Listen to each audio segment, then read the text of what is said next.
Hello and welcome back to my channel. I'm Bee from Be Kind, and if you're new here, my channel is all about teaching you to sew your own adorable miniatures of your pets out of felt. And I am a self-professed cat lady, so if you like cats too, hit the subscribe button and I can teach you to sew your own adorable kitties. So in this video, I'm going to be taking you through my recommended materials and tools for if you want to get started with felt sewing. So we're going to take you through everything you need and everything I would recommend in terms of buying your own materials as well. So I'm just going to get started by saying that all the patterns for the cats shown here and more, there are dogs too, are available in my Etsy shop. So I will link that in the description, and my cat's helping me here. Thank you. Let's dive in. So we'll start with our felt itself. So I usually buy my felt in 12-inch squares, and I like wool blend felt. So the felt I usually buy is 40% wool. Anything above 30 will give you a really nice quality. You can of course get cheaper craft felt, but it's synthetic and it doesn't normally give a very nice finish, and it stretches a lot. It doesn't retain its shape very well. And the reason I like wool blend felt is that it's very forgiving, it's really soft to stitch with, and it gives you a really nice quality finish. So that's what I've used here as well. You also find with synthetic felt that it can give a little bit of an artificial sheen as well. So this just gives you a really nice soft finish. You can also get 100% wool felt, which is stiffer and it's thicker and it's a little bit more expensive, of course, but that will give you a lovely finish too. And it's just a preference thing. I personally prefer the wool blend because I just find it a little bit softer to work with. And then you will also need some threads to do your embroidery. So I have got some basic colours here. I like a pink because I like to do little rosy cheeks like this, but you want any basic colours will get you started. If you are working along with one of my patterns, I give you a shopping list and tell you the exact thread shades I've used in that. Um, but I'm using embroidery floss, and I would recommend DMC brand because it's really nice quality. And when you go to separate the strands and work with it, it's just a lot nicer to work with, and it's less prone to tangling. It doesn't break so easily.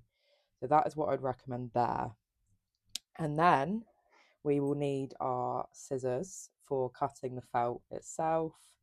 So I would recommend a larger pair of kind of household scissors. You can kind of use anything with felt really, as long as they're relatively sharp. So these are just like some cheap ones that I like using on felt. And also some smaller embroidery scissors can be really good.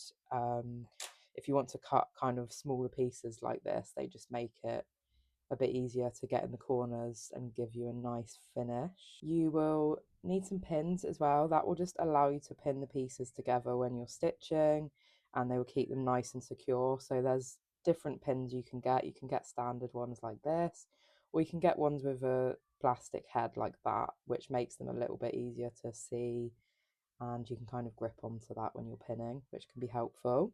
And then we've got our pins, and of course we are going to need a needle too.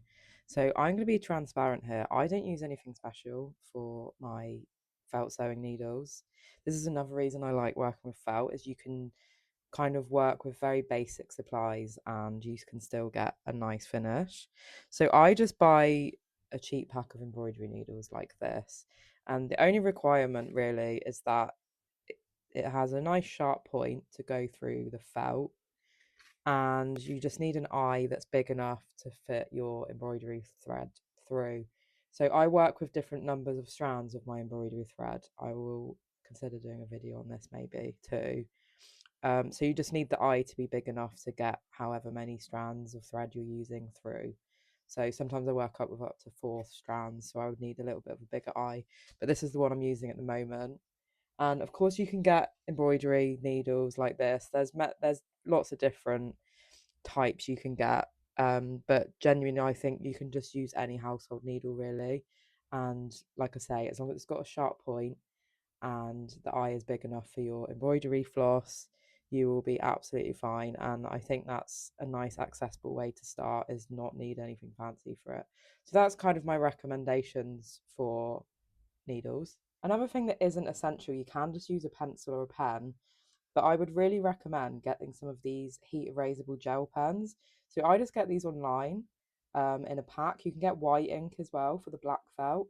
And what you do, if I just show you on one of these cats, you can just draw on it like a normal pen. And I find that really helpful for doing things like faces. It allows you to get quite a precise finish because you can just then stitch over it and use it as a template. And what it does is the ink erases with heat. So if you get an iron when you're done and just give it a gentle press, it will disappear. And that just gives you a really nice finish. That's how I managed to get my faces so delicate and neat. These are an essential for me. But you can kind of do the same with a pencil as well. It just won't give you such a nice finish at the end.